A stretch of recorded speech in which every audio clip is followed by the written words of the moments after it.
Hey, Mike, how are you? Can you test your mute, just your mic? Yep. Thanks, Mike. Appreciate it. All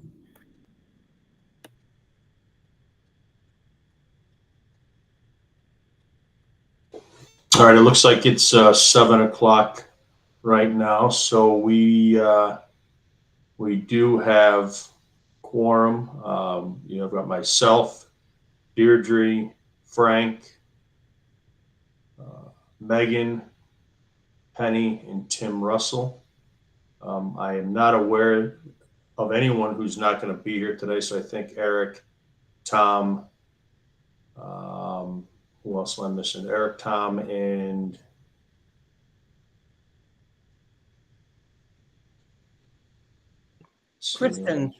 Kristen, yes. Eric, Tom, and Kristen, I believe, will be joining us, but we have quorum, so we will get started. I will call the New Hartford Public Schools Board of Education regular meeting on October 7th at 7 p.m., virtual only, to order at 7:01 p.m. Eric Parati just joined for the minutes. First item on the agenda is the Pledge of Allegiance. If you are able, please join me in the Pledge of Allegiance. I pledge allegiance to the flag of the United States of America, and to the republic for which it stands, one nation, under God, indivisible, with liberty and justice for all.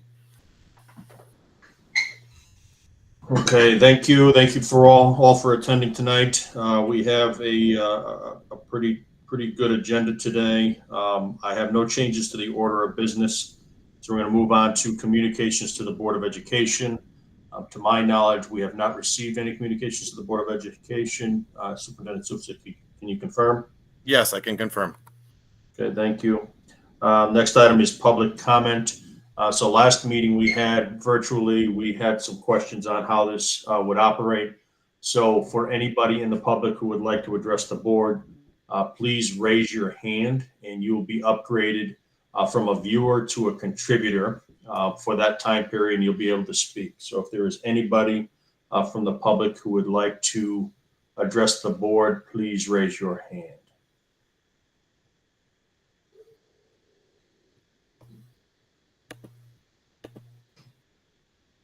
Okay, I'm looking at this list and I see only 4 community members on the call as viewers, and I don't see any hands raised. So I'm going to have that going once, going twice, going 3 times. We have no public comment at this time. All right, moving on to the next item on the agenda is item D, Superintendent's Report. I will turn it over to you, Superintendent Surso. Thank you so much, Chairman Kleps. Much appreciated. Want to start off with a couple pieces. First, a quote of gratitude, and then we'll jump into our official business. But our quote tonight is, "Gratitude makes sense of our past, brings peace for today, and creates a vision for tomorrow." And that's by Melody Beattie. Just a opportunity to set our hearts any time of the year, not just, in times of season when it's giving or Thanksgiving time of year or any other holidays. Just really want to maintain an attitude of gratitude. I am extremely thankful for our law enforcement partners. They very quickly responded to and they acted when our building had a breach over the weekend. So extremely thankful to them. Also extremely thankful to Jamie Hirschkel, our building custodian, who responded to that. And also Dr. Kelly Carroll, who also responded, but also was able to communicate effectively with staff members and put in additional security measures to prevent this type of incident again. And we're also very thankful that the issue that occurred was not worse.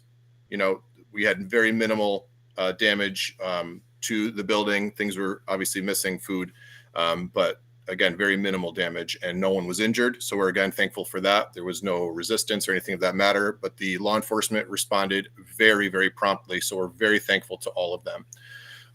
Also, as we do every single year, upcoming very shortly, we will meet as a district-wide safety committee.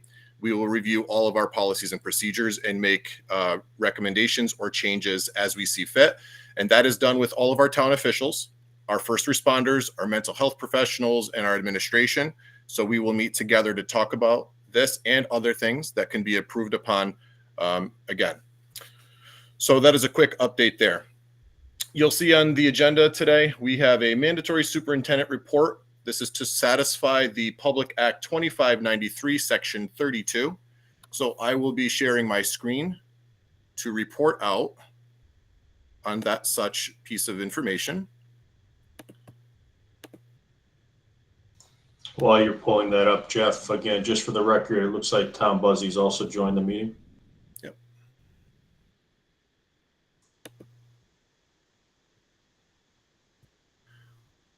All right.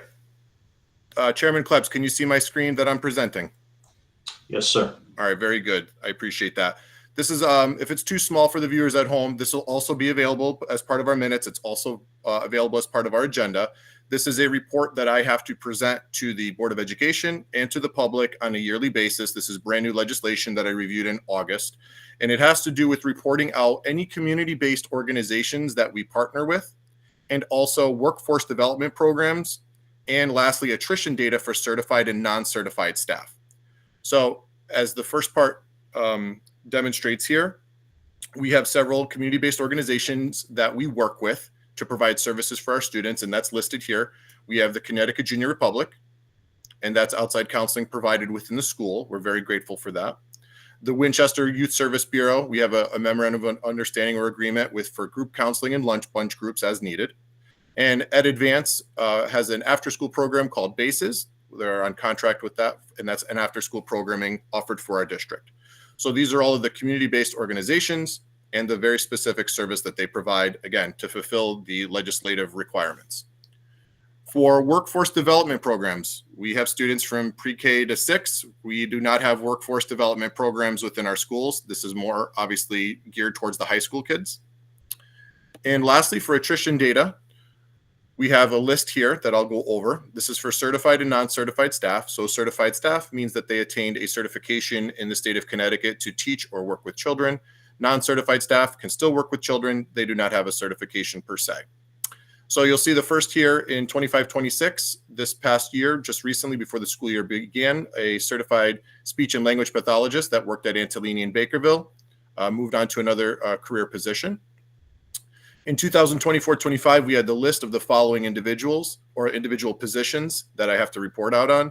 They are non-certified positions. We had 1, 2, 3, 4 paraeducators at Antolini that had left for various reasons. Upon exit interview reviews, it was to further their educational career, to go back to school, move out of state for a better opportunity, or move out of state for a family opportunity. Our lead nurse at Bakerville, a longtime lead nurse, had retired, and a longtime executive assistant to the superintendent that has been corrected. Thank you, Penny Miller. The executive assistant, Janet Terenzi, particular, that again, many people knew about at central office. That is that position for a non-certified central office. And one of our longtime custodians at Bakerville Elementary School also retired. So those last 3 were due to retirements.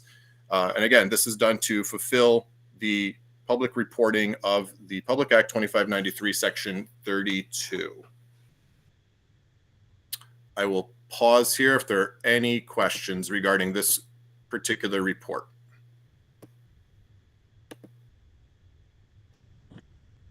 All of those positions have been refilled, Jeff?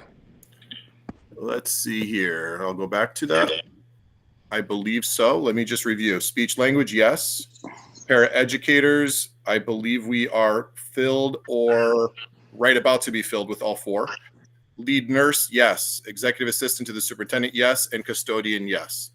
Mike, can you just verify with for the 4 paraeducators? Yes, yeah, we have 2 starting in the next week or 2, and then we'll be fully staffed. Outstanding. Thank you, Mike. Thank you. You got it.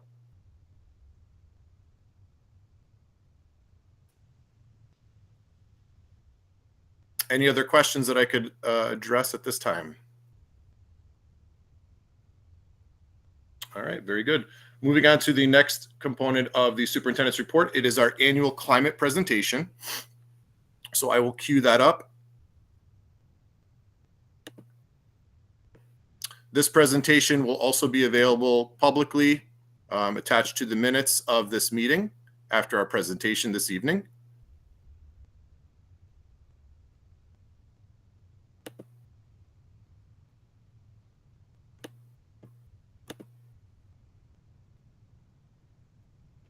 All right, just looking for a quick confirmation that everyone can see that. I see some heads nodding and some thumbs. Thank you so much. Much appreciated. All right, let's get on with our climate presentation. All right, so for tonight's Board of Education update, we have our yearly climate survey results. We are extremely proud of the results that we have. Once again, year after year, we find that our constituents, our parents, our students are extremely satisfied with what we offer as an educational experience in pre-K to 6. So our survey results demonstrate the strength of our school district. Parents, staff, and students, again, have shared their voice, which provides us with a measure of success and areas to improve upon as well. We are very proud of these results. We're going to start with the family climate survey results first.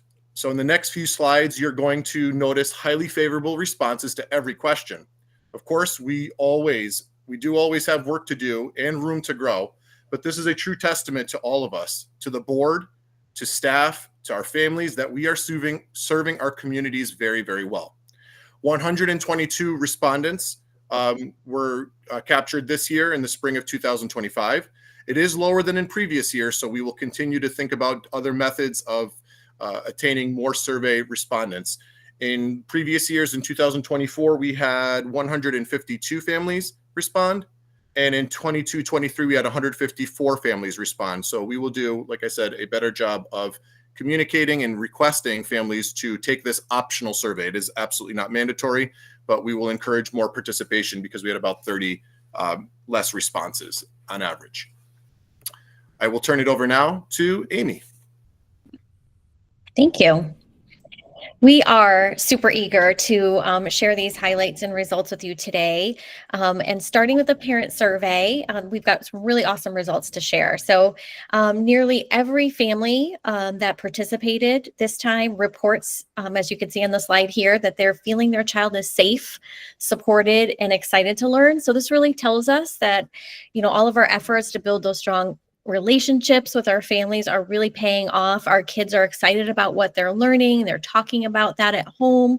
And anecdotally too, we see at school, the kids super engaged, especially with our new EL curriculum. So it's so nice to see that alignment between the perception of our families and then what we're seeing in the buildings as well. And another great highlight here is our parents feel so comfortable talking to their child's teacher at school, which really just shows that mutual respect and that positive home to school connection that our staff have developed and our families have developed together. On this slide here, we see that, let me just take a look here. We have really great news again. So we see that our families feel that the environment is caring and supportive, that our school rules and our expectations are appropriate to our children in our schools, and that our practices are meeting the needs of all of our students. So year over year, we see such consistent feedback from our parents here, which I really just think is awesome because, this culture isn't built in a day. It's something that we do collectively. And it's just so nice to see year to year such strong feedback from our families about the practices that we have going on in the schools that support our kiddos. So on this slide, we're also seeing some really positive results. So I want to draw your attention to the fact that 95% of our parents agree that we provide what their child needs to be successful. We're extremely proud of that result. That really reflects our staff's commitment to knowing each of our students as individuals and ensuring that they have not only the academic, but the emotional supports to really thrive at school. We see that 88% of our parents told us that they know what's expected for their child's learning. This is a strong result, and although we're currently revising our report cards because we want parents to have an ongoing understanding that's clear and consistent of the learning expectations across all grades. Okay, another slide with great results that we're really proud of. These results are reflecting that strong trust that our staff has built in our strong systems of communication. We have 93% of families saying that we have effective methods of communication. We're really proud of those relationships that we have built, not only with our students, but with our families. And we're going to continue to build on that trust and transparency, particularly as we move forward with our work in the new legislation around challenging behaviors. So 90% of our parents reported that they know how their child is doing in school before receiving their report card. This is an increase from last year, so we're really proud of that growth. It was something that we were working on. It reflects our ongoing efforts to strengthen our communication between home and school so that families stay informed and engaged throughout the year, not only when it's reporting time.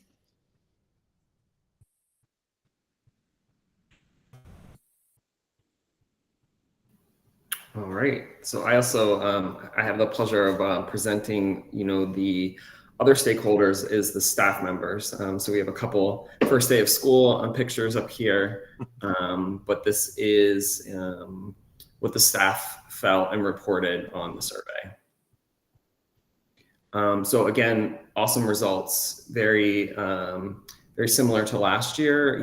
Staff feels they all felt like they were part of the school community. They're safe. Students are getting a high quality education, and that our policies and procedures are inclusive to all students.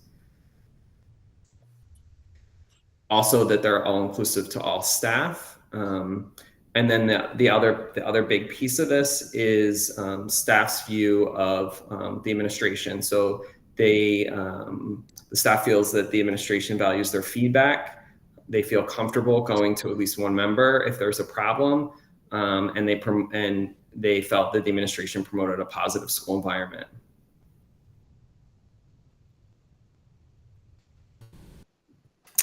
So over the past 2 years, we have been working very specifically on these 4 indicators. So the first one of ensuring that all students have access to high quality instructional materials. So with the implementation of our new ELA program, the staff is strongly agreeing that we have those materials in place, that they feel ready and supported to deliver high quality instruction to all of our students.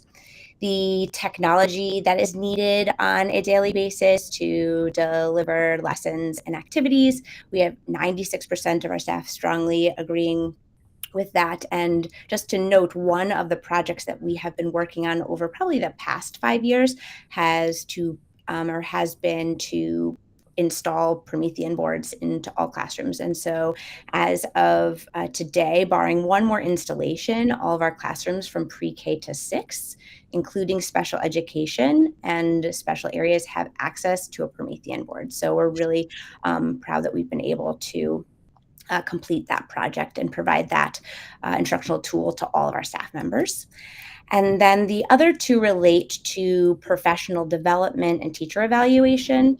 So you'll remember last year we implemented a new teacher evaluation system. And so with that approach, 98% of our staff feels as though that new plan supports their professional growth. And that professional growth is directly related to how we can best support our students. So that is really a tremendous feat for us. And then linked to that is the professional learning. So based on the new teacher evaluation plan, teachers have the opportunity to really fine tune and personalize their professional learning so they're addressing the needs of all of their students. So again, the work that we've done over the past 2 years is really reflected here. So we've been responsive to what our staff and students need.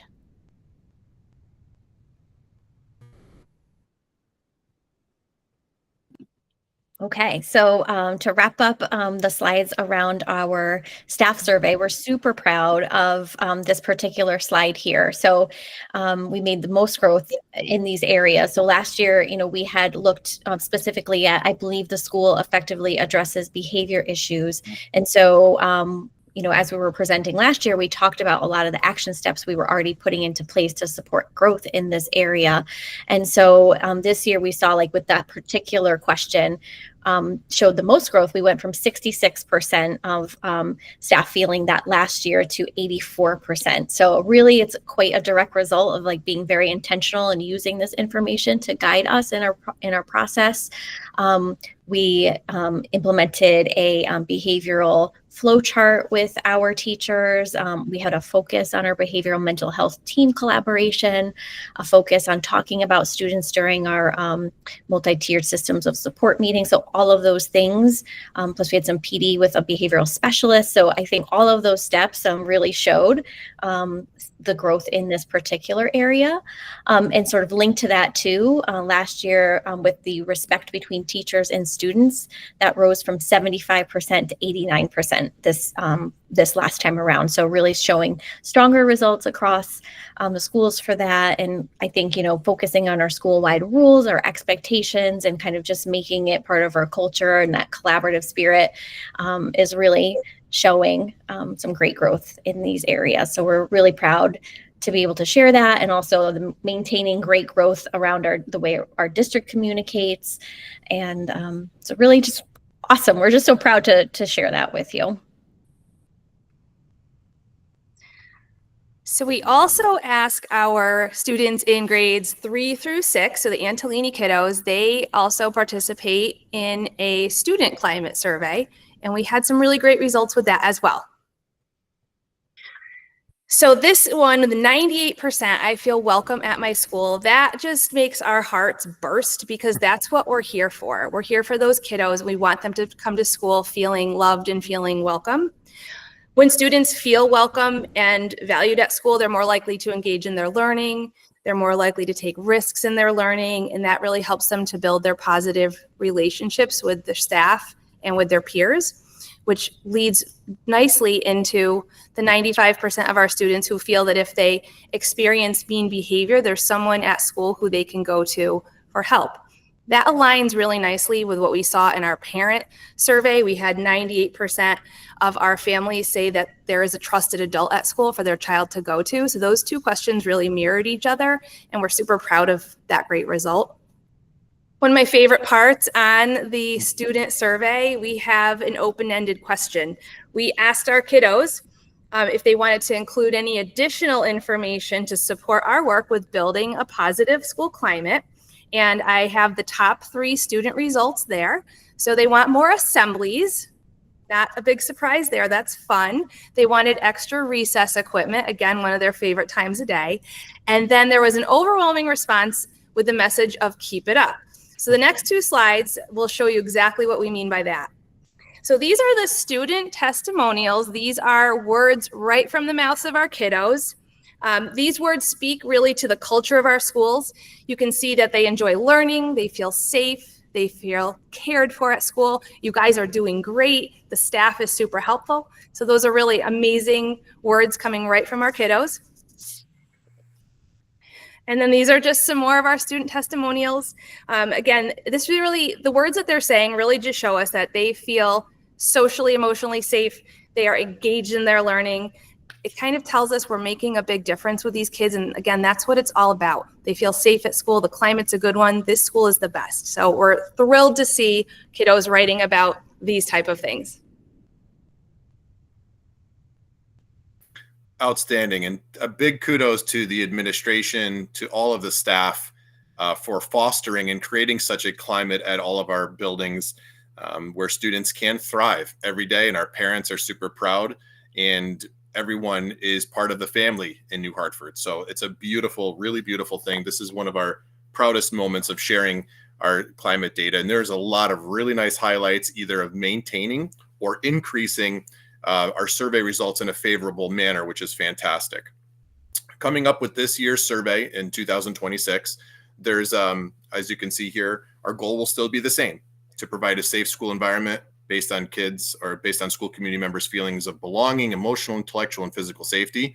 But there is a new climate plan, and that's driven by the climate survey. So the process is going to slightly change, and we have discussed that before relative to our work with EdAdvance.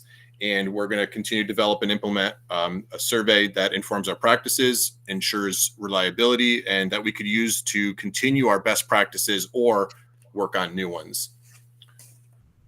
So with that, I will stop sharing this portion of the screen. Return back to this. All right. All right, let's pause here. And if there are any commentary or points of clarification that we could provide to the board, I'd be more than happy to do so now. Have any of those percentages gone down, or are they all going up? A vast majority, I would say 92% of them have maintained or gone up. A very slight portion of them have gone down. And when I say gone down, I mean by a couple percentage points, which are not statistically relative if they went down 2 to 4 points based on the sample size that we have. So nothing else is going down. We're, again, the biggest parts of growth that we had and we really placed a lot of focus on was the environment and the perceptions of student behaviors and being respectful of one another. And the team really did a fantastic job, and our schools and our staff did, of embracing it to say, this is not just the administration that handles behaviors. This is a community thing. We do this together with our families, with our paraeducators, with our teachers. Everyone's on board. Everyone is holding children accountable for their choices and helping them guide them to make better choices all along the way. Thank you. Sure, you're welcome. And we couldn't do this work, again, without the support of the Board of Ed, the support of the Board of Finance, and everyone in our community. This is tremendous. And we should be very, very proud of this work.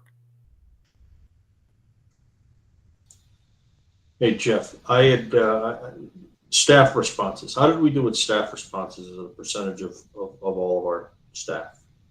Probably close to 100%.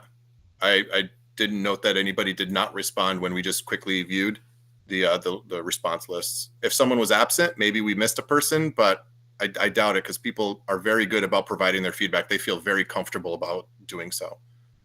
And same question about student. How many student responses did we get? Yeah, all of them. So everyone 3 to 6. So I'd say about 220 or so from last year's. It's a lot of responses from the kids. 3 to 6th grade. Yeah.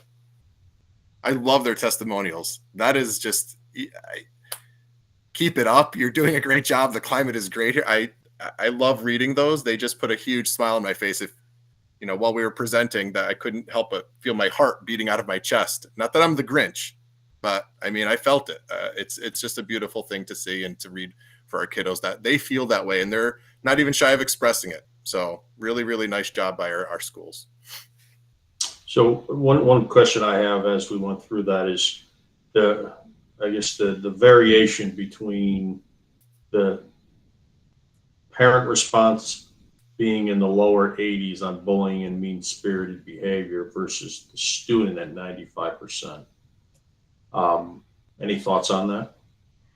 So I'll start, and then I know my team will certainly chime in with some of the changes in the legislative definition of bullying and mean-spirited behavior.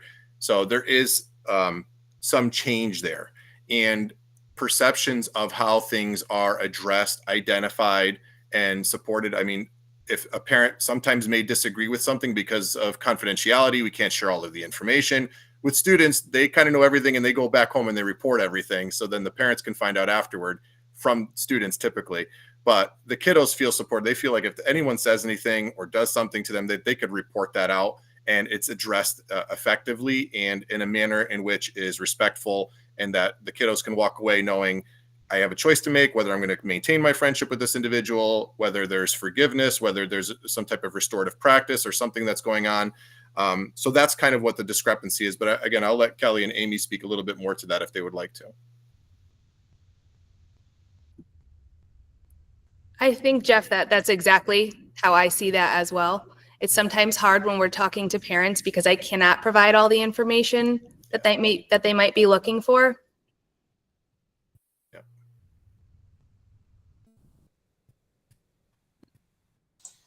Thank you. And then I had one other, and then the rest of the board asked their questions. But these are great results, clearly. We always now going to have to look and focus on the ones that start with an 8 and something below an 85, right? And where we get better.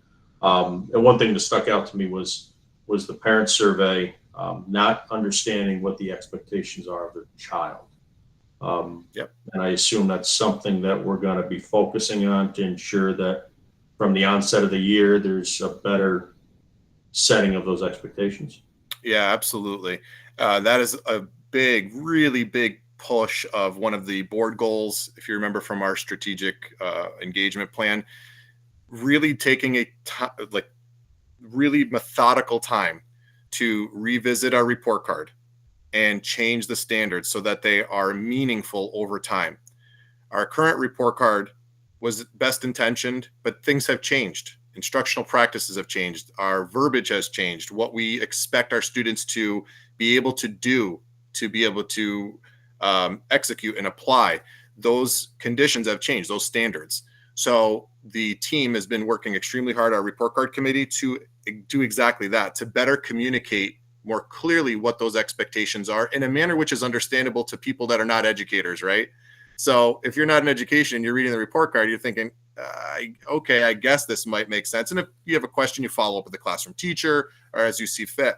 But the standards are going to be changing over our trimester now, so that, and I'll give you a quick example. In the grade of kindergarten, maybe the expectation is to count and identify numbers 0 to 10. Then it changes from 0 to 50 over time, then 0 to 100. That's very explicit and easily more, understood and comprehensible by a parent or a family member. So we look to see with that alone an increase in that score, for example, because I know that when we have parent conferences, there's a lot of information that's also shared. And there are multiple points throughout the course of the year, from open house to our meet and greet. There's a lot of other touch points, but our teachers are also available all of the time to communicate anything that's not clear, whether it's an assessment result or something that's come home and looking for more clarity. But I think the report card alone is going to catapult that significantly. So is there a time that you think the new report card is going to be implemented? It is a huge lift. It is not just revisiting the standards. It is also formatting in the PowerSchool gradebook and other applications that we're looking at, which I won't bore the board too much with and get into the weeds of.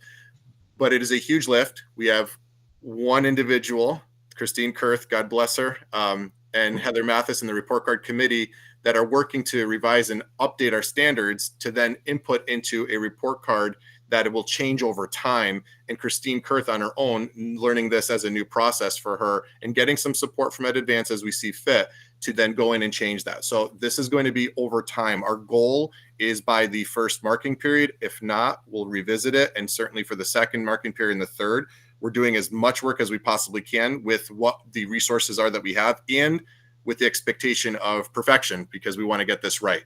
So we are certainly taking it slow, but we're also being methodical in the way that we're approaching it, especially because it's new learning for so many people and new implementation on an electronic format, because the report card is electronic, and have that be done correctly before it's printed out and sent home.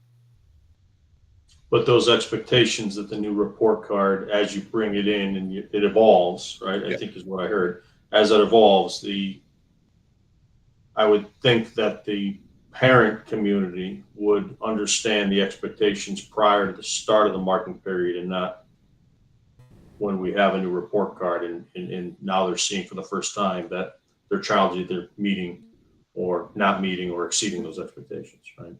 Sure. Set those early enough in the marking period. Yeah, my belief would be that would be communicated early on through our weekly communications to parents at home. And then that'll be revisited again in November during our conference time as well. Okay, thank you. Of course.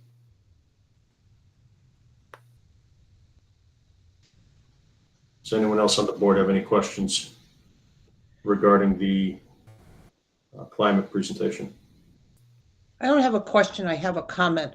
Regarding the scores, would it be possible to, on those scores that go really way up, say this increased X amount over, last year, or it went down from last year, and this is why we think this might have happened? Yeah, so the Because one that we shared. I'm sorry, I certainly don't remember what they presented last year. Yep. So the one that we really highlighted that had significant statistical growth was the one that stated from the staff, I believe the school addresses behavior issues, that jumped from 66 to 84%. And we gave our rationale there in terms of, again, the action steps that we took. Again, all the other ones either maintained, slightly increased again, but we're believing, or slightly decreased, but that's again based on the sample sizing. We didn't see anything else statistically that was of huge alarm that we had to pivot and make other plans for at this particular time. The data continues to be positive. We're maintaining or exceeding expectations across the board, 80s, 90s across. I mean, just to maintain that alone year after year is extremely impressive. And I don't want to take away any of that from the work that our staff is doing and our administration and the kids and our families all together. Everyone has a stake in this, and that's very, very impressive. Okay, thank you. You're welcome.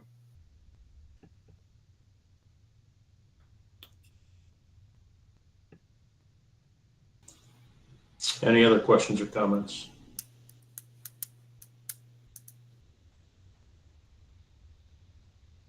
Okay, seeing none or hearing none. Thank you very much, Heather, Kelly, and Amy, and Mike. I appreciate everything that you're doing, and I appreciate the presentation today. Thank you, Tim.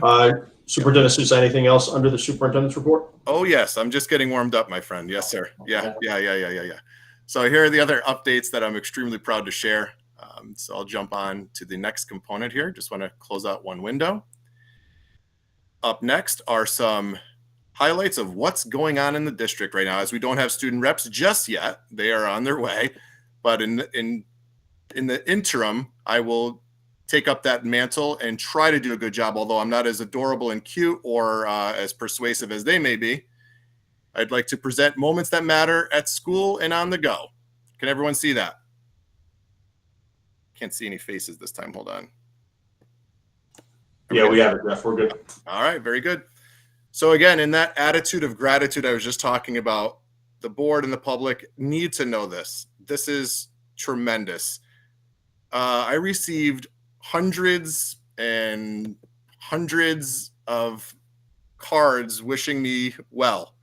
So here's some work of art from our amazing students at Antolini, at Bakerville, and New Hartford.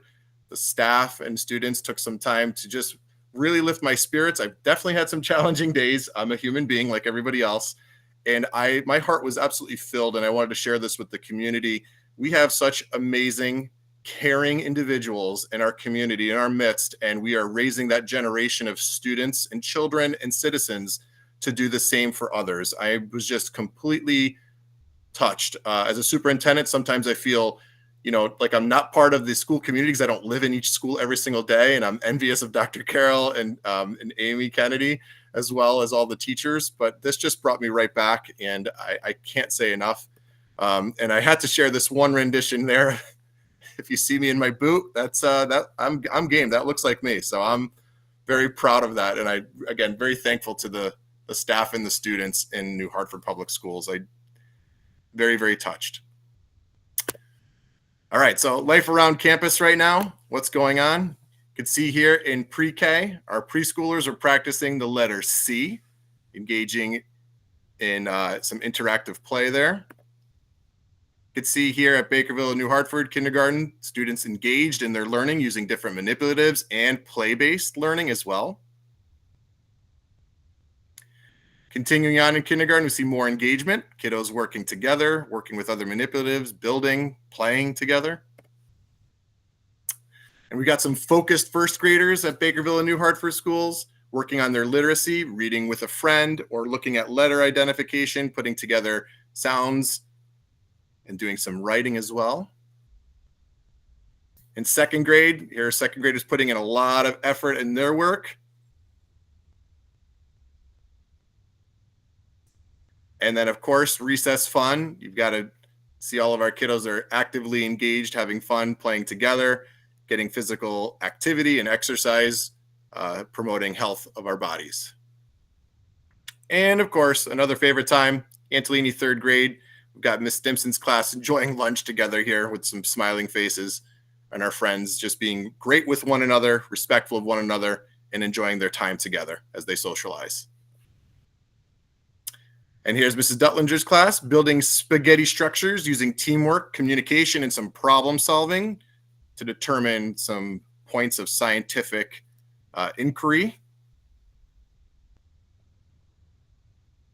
And also in 5th grade, here's Miss Casey's class, exploring a science-based hands-on learning activity by making sundials and then testing them outside, finding out what worked, what didn't work. Is this precisely telling the time? How could we improve upon it?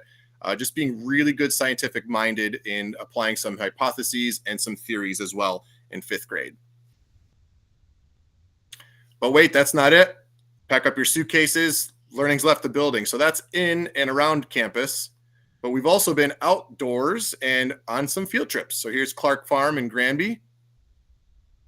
Had some apple picking and orchard exploration by our Bakerville and New Hartford first graders. They picked wonderful days actually to travel as well.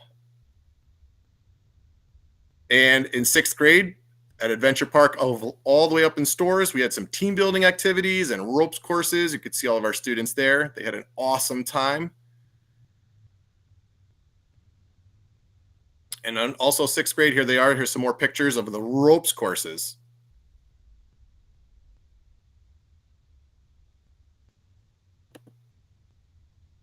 All right. So let's return back. Got everybody here. All right. So that will wrap up our presentation component of the superintendent's report, just to give some updates about what's going on in the district. Some other quick pieces of business real quickly. Currently our negotiations team, our subcommittee, our negotiations are progressing very well. A special thanks to the teachers union, their representatives, and also our subcommittee members for their time, their efforts, and brainstorming, problem solving. Everyone is being an amazing contributor, so thankful to all of our membership. For a quick department update, I am extremely pleased to report that pre-K continues to have increased enrollment. So that was an amazingly, very prudent move on the Board of Education supporting that last year, looking at the bubble of students that are to come in for kindergarten next year. So pre-K continues to increase. Some Board of Education news. Please don't forget, elections are taking place on November the 4th. So please share with individuals and make sure everyone gets out to vote. And revisiting one of our schools, this is of a matter of importance because water quality matters. In the month of September, during our monitor sampling, we had another poor sample that unfortunately will put us on the Department of Public Health's watch list. And another violation will make us no longer have potable water. So I know we've talked before. We had Ron Black come down and present some information. The water was then chlorinated, but it seems to be that this is becoming slightly chronic at Bakerville. And the recommendation that I still have is to install a chlorination system here that they could analyze, and it would have alarms if there were any bacteria that were noticed in that water. The board, I would recommend very strongly that we do not want this publicity nightmare. We need to ensure that our water is potable, is drinkable for staff and students. The type of bacteria that was found there was a coliform bacteria. It was not E. coli, or E. coli, forgive me. And the violation would lead to a level 2, which they would require us to install a chlorination system under a violation order. And like I said, this is not the direction that we would want to go in. So for the board's information, that would be my recommendation. And in order to pay for that, the state of Connecticut has shouldered some of the local municipality burden, if you will, on taxpayers by providing a DRIP grant, which is for small programs and small construction or small projects. Certainly not anything like a roof or brand new construction to a building. So this would be something that would be categorized and fit under that. It would be paid for in full by that grant. It would not impact this year's budget. We would expend those funds, and that would be then reimbursed in full by the state of Connecticut through the DRIP grant. We'll get more information on the approximate amount that we are due is $47,000. The chlorination system would cost about $14,000, and the DRIP grant more information will be available to boards of education and superintendents by the end of October as it goes before the bonding commission, just as another piece of detail. But my concern is that we've had other samples that unfortunately have shown some bacteria, and then it's treated with chlorine anyway. And this has happened. They've been Ron Black's company that does all of our water testing and analysis and chlorination to fight off bacteria. Again, we're one of the few, if not only, that he services. By 2020, he was already looking at moving everybody that was having a small well system that had bacteria in it to go to installing a chlorination system. So I wanted to inform the board of that. And the last piece I have is just to wish everybody a great Columbus Day and Indigenous Peoples weekend, and have a safe Halloween for anybody that's out there trick-or-treating. But want to open it back up to any other conversations before I turn it over. Kristen, I think you could yeah, you should be able to unmute.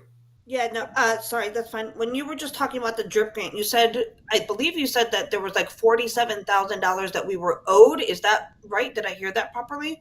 That's what's earmarked currently. So when I reviewed all of the legislation and the charts of what's owed for each town, they have a formula that they utilize. It has to do with a lot of the economic status and things of that nature. But yes, it would be $47,000 that we would qualify for.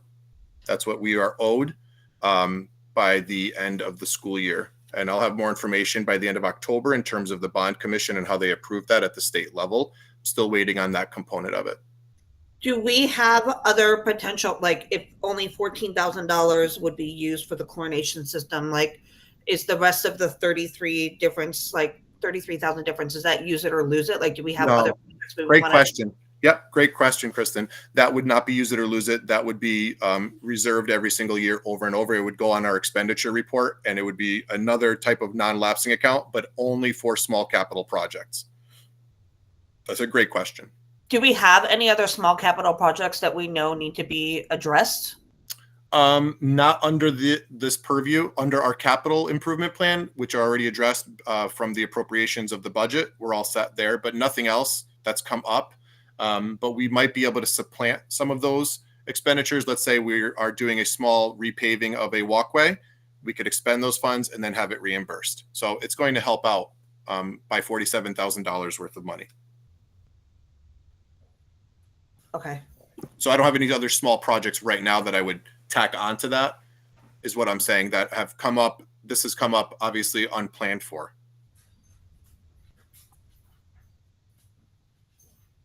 Surely we have some small capital projects that we've been putting off that would probably reasonably easy for us to put a list together and just be prepared to see if we can action on any of it this year. Yeah, it would. I think one of them, like I was just mentioning, would be a small walkway behind Antolini. Also looking at our drainage, we could revisit that because that's been put off. So those are some other ideas, Kristen, that I would meet with our administrative team and our custodians to discuss further. Yep. Jeff, how big of an install project is this? Can this be done in a weekend? Does this need to wait for a break till the summer? Mm-hmm. So from my understanding, this can be done in increments after school hours as needed, in terms of getting the chlorination system in and testing it.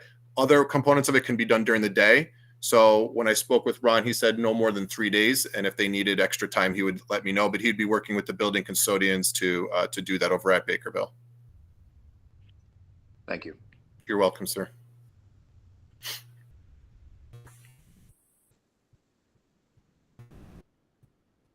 So we don't have a problem at the other two schools?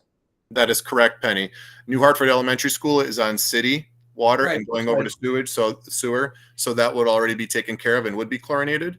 So we don't have an issue there. And at Antolini, those wells, knock on everything here, have produced positive results, clean, and have not had any of these bacteria show up there. Even though it's up in the same region of town, they have not. So let me understand this. The 47,000, we have it for sure. It's not. I'll know more. I'll know more. I'll know more details by the end of October if the bonding commission changes their mind and there's a different formula applied. But right now, as the legislation is written, and the bonding commission is to meet by, like I said, by the end of October. The amount that is due to New Hartford, town of New Hartford for the Board of Education for small capital projects is $47,000. And it just doesn't have to be used for water. It can be used, like you said, for sidewalk Yes. repair, other things. Small capital projects, yes. Like if we had to buy a new lawnmower or plow Yeah. for the snow. That would be maintenance. I don't believe that that would be covered. I think that some of the examples that they gave were leaks in a roof, walkway repairs, small driveways, parking lot issues, cracked pavement, water projects constitute that, bathroom installations or upgrades, things of that nature that are small in nature, but not a maintenance equipment item. That was Okay. not listed here. It is new legislation. Maybe they'll incorporate it later, but as of right now, it is not there. Could it be used to help the roof at New Hartford Elementary? No, that's a much larger scale project at a tune I of about realize that. $1.4 million this cannot be applied to that. I don't know if maybe there was a small portion of that roof that you could just put a membrane over or something. Yeah, we've tried to patch it up for the past 3 years that I've been here. Right. Okay. Thank you. You're welcome.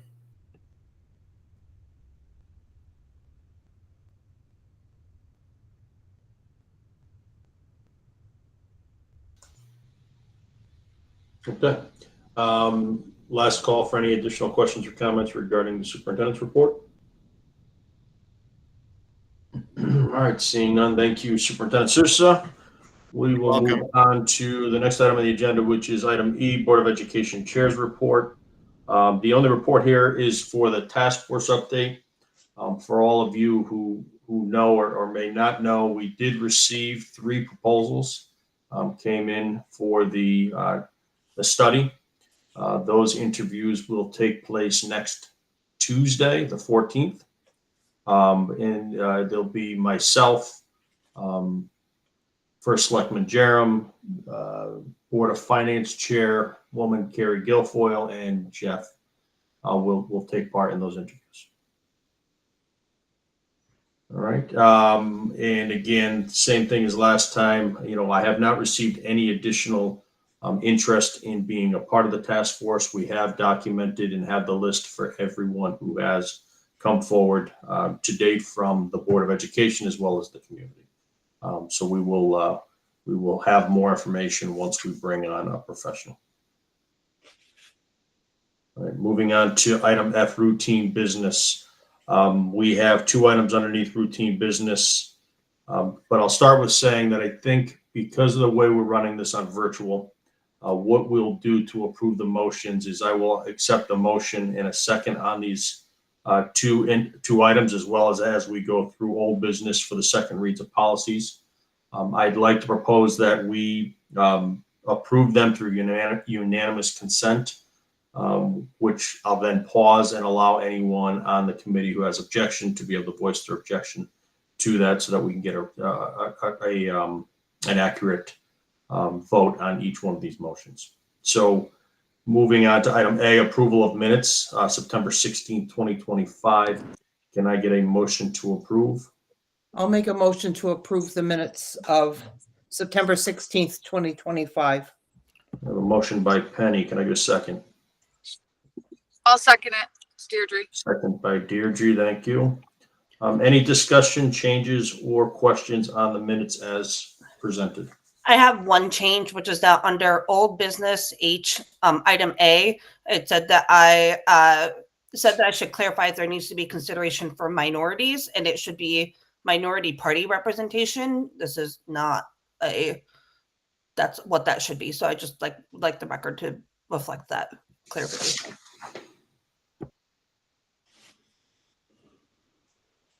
I just want to make sure I have that in the right place. That was item H, you said, Kristen? Item H, letter A, it's like on the 5th line. Instead of minorities, it should be minority party representation. Got it.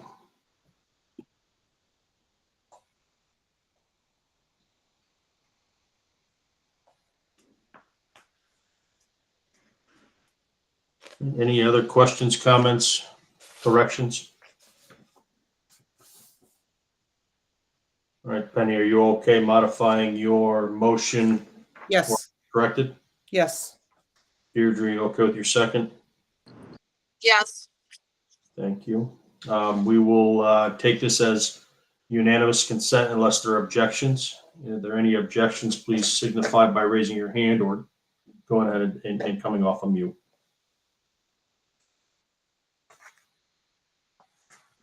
All right, seeing no objections, the approval of the minutes of September 16th is approved unanimously. Moving on to item B, expenditure report. Can I get a motion to approve? I'll make that motion. Motion by Penny. Can we get a second? I'll second that as well. Second by Deirdre. Thank you. Any discussion, questions, comments on the expenditure report?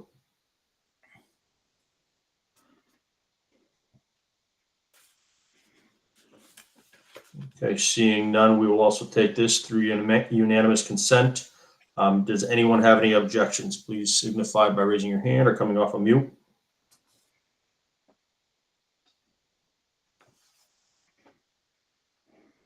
Okay, seeing none, the expenditure report is also approved through unanimous consent. Moving on to the next item on the agenda is new business. We have looks like 6 new policies to review. Penny, you'll be taking us through those? Yep. All right, all yours. Okay, thank you. First, let me say thank you to all of those who reached out to me on the recent passing of my daughter-in-law. Your sympathy was greatly appreciated. It's been a very trying time. She was only 53. Parents are not supposed to have to bury their children or their in-laws when they're that young. Anyways, okay, first policy is P0523, mission goals, objectives, equity, and diversity.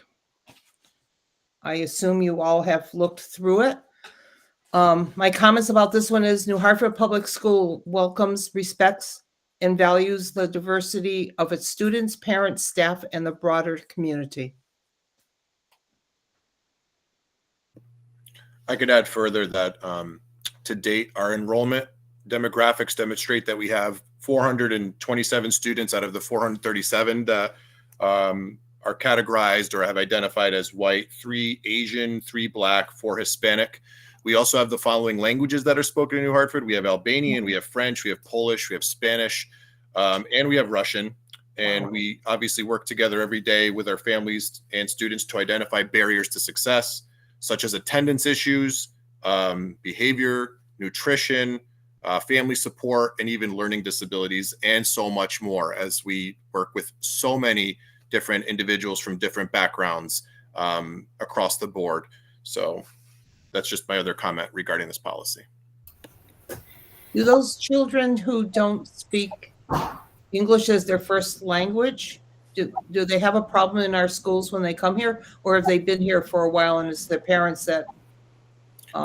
Sometimes it's a mix of both. Majority of our kiddos that speak those languages do have have enough English and are more successful than someone that was being immersed from a different country and had no English whatsoever. Well, I didn't realize we had that many different languages. That's exceptional. Yeah. Hi, Tom. What's up? Yeah. Tom, Pardon me? it's your turn. You had your hand raised. I it's unmuted. Oh, I make a motion that we do not accept this policy. may I ask why? I made a motion we don't accept this policy. Okay.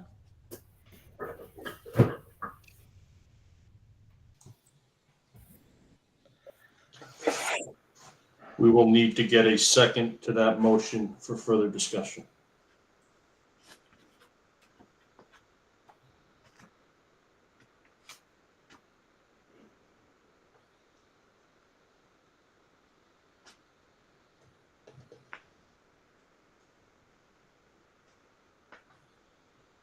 Okay, seeing we don't have a second to this motion, you know what, I'll second the motion for discussion.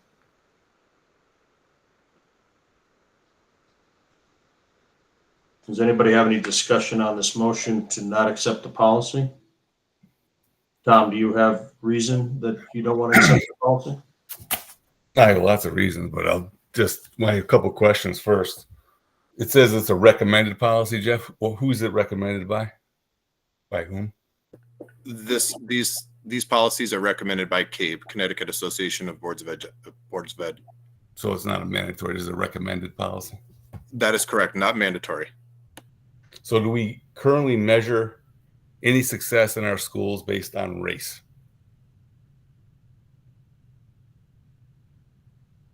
Or color? We have different subcategories, but we don't measure solely on race or anything of that nature. We measure the success of all of our kids, and internally, if students need to have changes made to their programming, we do that internally. But it's not based on race or color of skin. Why would it be? Nope. Okay, of course not. Why would it be? It'd be because that's racist. Now who's going to set up these? You have time, Jeff, and you and your staff. It says the board, the superintendent, the staff will commit to conducting an equity and diversity impact assessment on top of all the other stuff you're going to be doing, that you run these schools so successfully that we just saw this amazing climate survey where 95.5% of the people felt included already. So we want to have more of this. We want to have more work for you. I don't think it would be more. I think it's what our current practices are right now that's contributed to those successes. So I don't think it's going to be more. Well, it says you have to do a special diversity impact and assessment. If deemed necessary. At this time, I would not recommend that. Because there's just a report out today that the tag programs in some places are being scrapped because they're inherently racist. That there was on the news today. So is that you let the camel poke his nose in the tent? This is the kind of stuff that happens. So that's why I'm against this. It's just a slippery slope that we don't need to go down. We already are doing a fantastic job. I don't see any reason to adopt this policy. That's my opinion, and I'll leave it at that. Thank you.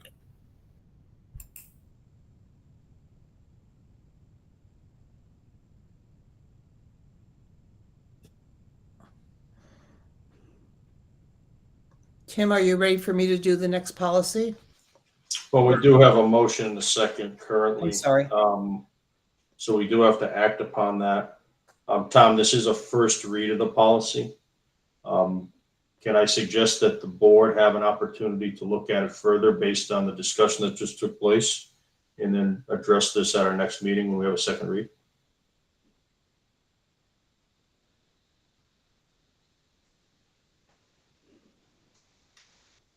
Well, I had a motion. So if you want to not act on the motion, I'd rather just carry through my motion. If the board wants to carry through, then I'll live with the board's decision.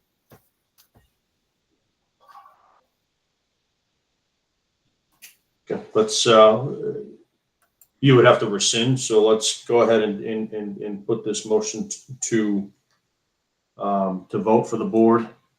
I'm gonna have to do this because I can't see everybody, so I can't have you raise hands, so I'm gonna have to do this by individual, and I'm gonna do it by who's on my screen. So we have a motion by Tom to not accept this policy. Well, can we have any more discussion before we vote? Oh, absolutely. Yep. Okay. Well, I read this as a teacher. I want to be reflective to make sure I'm reaching all my students. And when I read this, I don't have a problem with it as a teacher.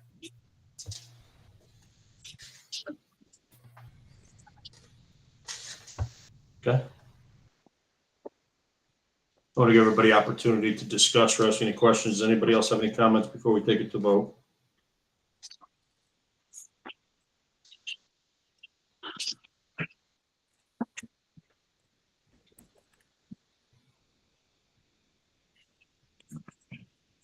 All right, seeing none, we have a motion by Tom, a second by myself as chair, to not accept this policy. Again, I'm going to have to go in order because I can't see everybody at one time. So I'm going to go in order as I see it on my screen.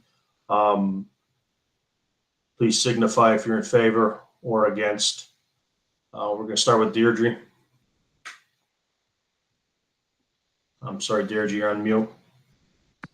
Sorry, I apologize. I'm sorry. I'm confused about what we're doing here. Are we gonna take this out to further discussion, or we're voting to not move it forward? We're voting right now to not move it forward on the first read. Okay, but that means we're voting to continue looking at it in a second read, or is that what we're? Yeah, it has to go to second read. Yep. Okay. We can vote today, yeah. So I'm voting for it to go to a second read and have more discussion about it. So I'm just going to say, so you're voting nay to the motion. Nay, I want to go forward to look at it in greater detail and have discussion about it. Thank you. Eric? No, nay. Frank? Nay, I want to have more discussion.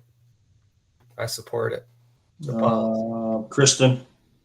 No. Megan? I'm going to say yes. Thank you. Penny? No. Tim? I'm a no at this time. Tom? I'm sorry. Yeah, yes, I had myself on mute. Yes. That's okay. And I'm going to vote no as well at this time. So that motion fails. Looks like 7-0. Okay, I would say with this particular one, we will have a second read of this at our next meeting. So if anybody has any additional questions, again, we could relook at this at that time. Benny, back to you for the next policy, please. Okay, the next one is P4118.4, rights, responsibilities, and duties, electronic mail. What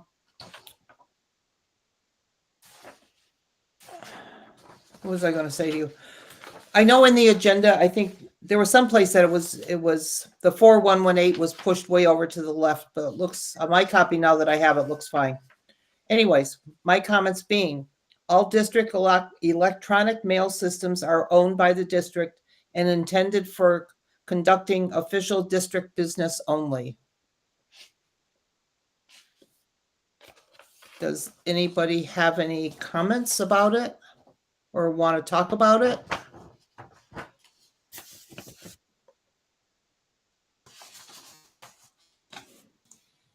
Is this a revision to a current policy we have? No, This is a newly adopted policy.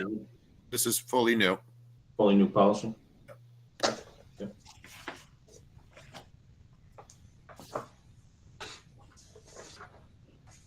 Okay. Yeah. Okay. This is the one where the numbers were pushed way over to the left underneath the words Cape Policy Services on the copies that we got, because the numbers didn't match up with what was on the agenda. Anyways, personnel, drug and alcohol-free workplace. It says on the top of the page here, personnel certified, non-certified, alcohol, drugs, and tobacco, drug and alcohol-free workplace. It says on the top, a new sample policy to consider, which meets the requirements of the Drug-Free Workplace Schools and Community Act. In order to meet the requirement of the Drug-Free Workplace Schools and Community Act. That's why we're discussing this to put into our policy book.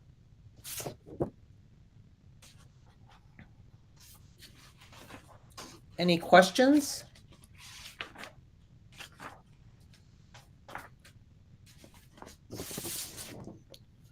Okay, moving right along.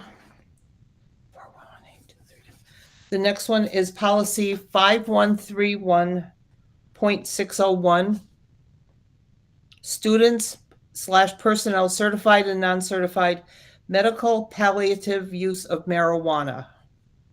This policy prohibits the use of medical marijuana palliative use in the district schools and on its property. The district has the right and the responsibility to maintain a drug-free workplace, protecting the safety of all employees and students.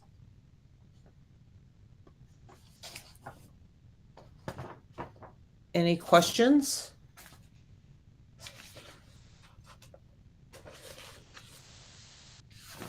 Okay. The next one is P5141.213. students administering medication, opioid overdose prevention, emergency administration of a naloxone. Not pronouncing that correctly, but this policy prohibits, wrong read. Licensed healthcare professionals, LHCPs, are allowed to administer naloxone without fear of civil liability, criminal prosecution, or violating standards of their profession. They also reference Narcan, but I was told that that is also, I believe it's naloxone, but it's a brand name for one of the things that can be used if they need to. Any question? Yeah, I'll just add on to the board might be thinking, well, guys, we have pre-K to 6-year-old, 6th grade students in our schools. Is this really a concern? God forbid it is for any of our children. This is more for a protective safety measure. If in the midst of a meeting that we have or an individual comes to school and has an episode, we have the life-saving measures in place to administer this to the individual. Thank you. And then the last one is P5141.231. It is mandated to have a policy pertaining to this issue. Psychotropic drug use. Let me see my little cheat sheet here. Prohibits all school personnel from recommending the use of psychotropic drugs for any student enrolled within the school system. Delineates procedures for information sharing between medical personnel and school personnel. Any questions? On all of our policies, great thanks to our new registered nurse, our RN, Mrs. Acacia Ransom, who provided expert knowledge and expertise in those 4 policies in particular relative to substances or drugs. Thanks. Can I jump back really quickly on the Sure. 5141.213 about the Narcan? Yep. Just on the spot, Jeff, I guess this question might be for you. Is the nurse the only one that will have the qualification to give the Narcan to somebody? That's what this current policy states. Yes. So the nurses on staff are either ones at any of the schools, RNs or other nurses can do that. Yes.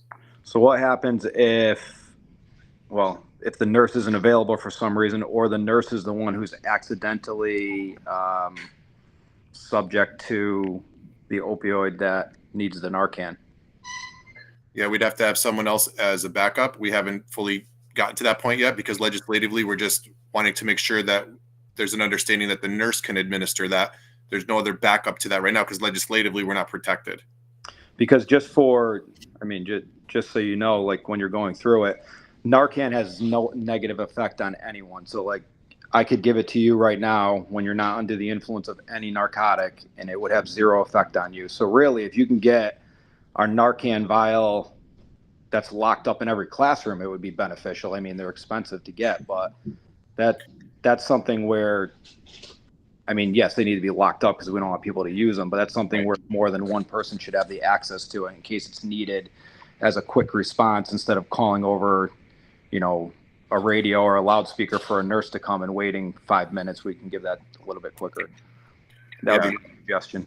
Yeah, I appreciate that. And I know that you mentioned how expensive it is. We have found a method of attaining it for free as long as we go through the training, and that'll be done by Acacia right next door in Canton. They have a program for that, so we will not be paying for it, but absolutely they will be locked. And then I will run that idea by Acacia to see what some of her feedback might be, and then report back out on that. Thank you. You got it. All right, so that's the end of the first reads of the new policies under new business. Can I continue, Tim? Yes, please. Okay. Okay, so these will all need to have motions on. This is the second read for these policies. The first one is policy 1312.3 Community Relations, Library Material Review and Reconsideration Policy. So we discussed these at our last meeting. Yes, so I'd like to take this as unanimous consent again, so we'll accept this as unanimous. I'm sorry, I gotta start with a motion. Can I get a motion to approve policy 1312.3 community relations? I'll make that motion. Motion by Penny. Can we get a second? I'll second.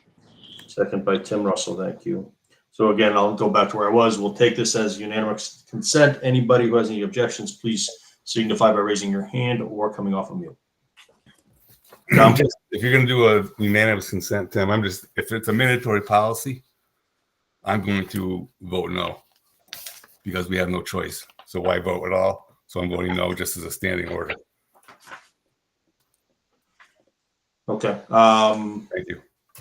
Thank you. So that policy, again, does anybody else object to that policy? So this is a mandatory policy by the state that they're making us put this in place? So Tim? I could answer all of those questions. Yes, this is for library review material. And as I discussed last time, this is really in favor of the parents' rights, so that if they disagree with material that's on display within the classroom, whatever it is, there is now a process to have that reviewed and or removed. But these three are mandatory, as I discussed last time. Yes. I think the policy is a good policy. It's just that it's mandatory. So why are we voting? Why are we pretending that we have a say? That's my point, Jeff. I don't think it's a bad policy. I got you. Thank you. Thank you. Yep. Tom, I would add, although it's a mandatory policy, we are given quite a bit of leeway in how to draft it. So that's a little bit different than a lot. No, I appreciate that. Thanks, Frank. I do. I just feel frustrated that us as a board, we put a lot of time in. We're in hour number 2, and we really have very little say in much of what happens. It's a frustrating part of this job. That's all. So I understand what you said. Thank you.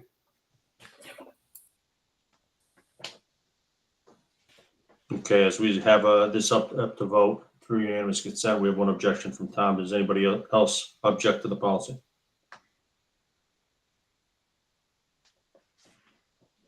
All right, seeing none, that motion passes 7-1-0.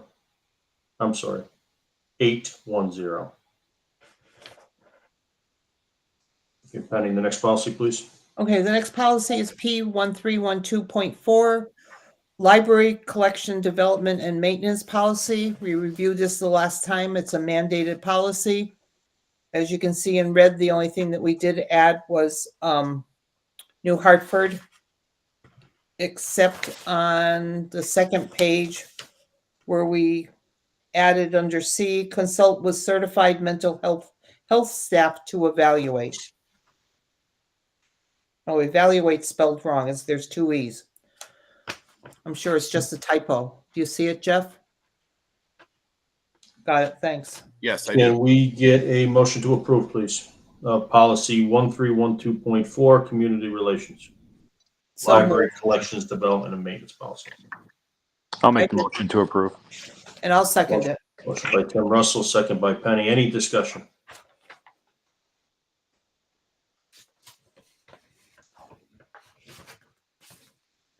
Seeing none, we will take this by unanimous consent, knowing that Tom, again, has voiced his objection to this as a mandated policy. Is there anyone else who would object to this policy?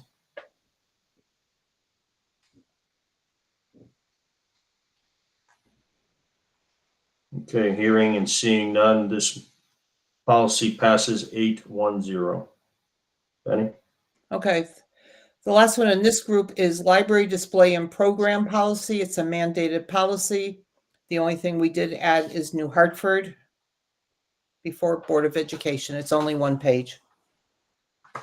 Can I get a motion to approve policy number 1312.5, community relations, library display and program policy? I'll make that motion.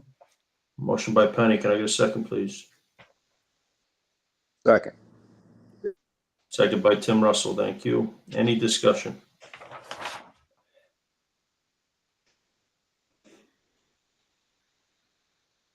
All right, seeing none, we will take this by unanimous consent. Identifying Tom has objected to this policy as a mandated policy. Anybody else would like to object to the policy?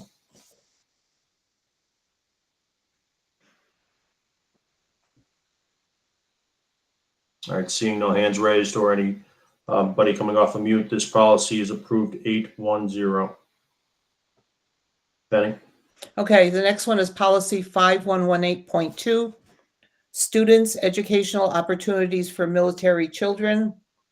This is a new mandated policy, further supports military children who are enrolled and attending our schools to then have a family member be deployed. We discussed this the last meeting. I'm sorry, can we confirm that this is a, wait a minute, hold on, something stuck together. There we go. All right, this is a mandated policy. I just want a confirmation. Okay. Yes, Can we get a motion to approve, please? so moved. Motion by Penny. Can I get a second? Seconded. I'm sorry, that was seconded by Kristen. Yeah. Thank you. All right, any discussion on policy 5118.2, students, educational opportunities for military children? Is there any discussion?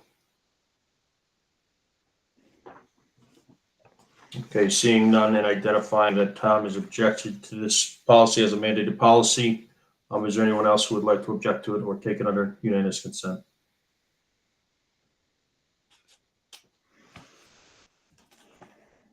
Okay, seeing or hearing none, this motion is passes 810. Penny, back to you. Okay, the last one is a revision of a policy and regulation 5125, students' confidentiality and access to student records.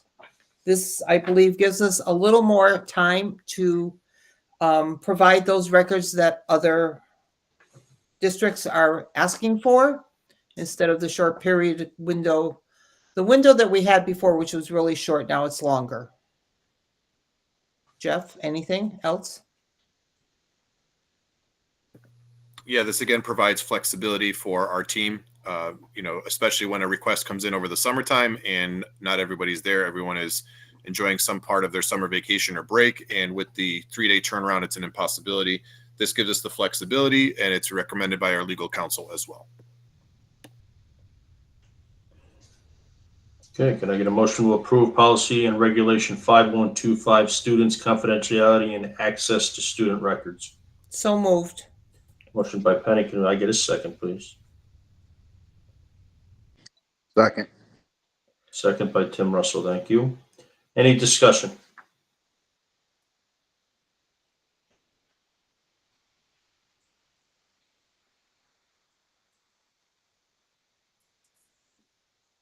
All right, seeing none, we're going to take this by unanimous consent. This is not a mandated policy, so if anyone has any objection, please signify by raising your hand or coming off of mute.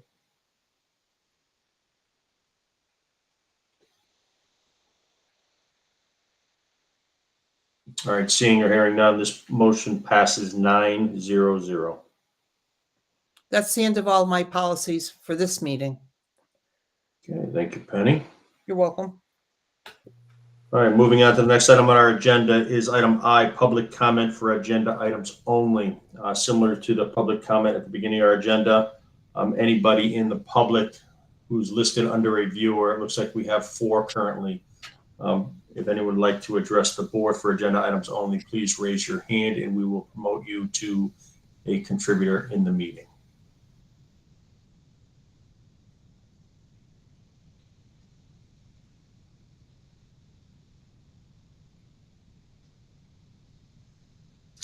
Okay, I do not see any hands going once, going twice, going 3 times. No public comment for agenda items only.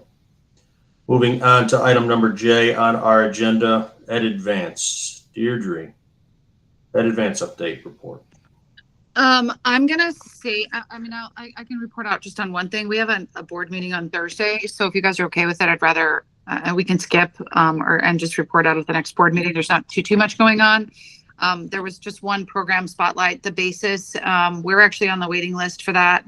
But most of their 11 program sites are currently operating at near capacity, which is a good thing. They also got a grant, a $2,000 mini grant from the Capital Region Education Council, CREC, to continue more enrichment opportunities. And the Torrington Middle School as I said, New Hartford is still, along with New Fairfield and Newtown, are programs that are on the wait list because of such high demand. Other than that, there's really not too much going on. As I said, we have a meeting on Thursday, so I'll have more to report out. And for those who may have known Julie Flanagan, she was with the early childhood team. She has passed away. She passed away in September. So there's a link on the document that I sent to the board. If anybody knew her, you can read her obituary, and that's about it. All right, thank you, Deirdre. And in everyone's packet was the advanced news from Ed Advance. So this is in your packet, has some program spotlights, and then looks like there's some dates in here for a Fall Fest Farmers Market, as well as a flu shot clinic. So there's some information that's in your packet if anybody's interested. Yeah, the Fall Fest Farmers Market vendor fair is October 17th, 12 to 2, Litchfield campus. And then there's a flu shot and COVID vaccine, October 14th, 12:30 to 4:30, Litchfield campus community room. Does anyone have any questions for Deirdre on the Ed Advance report?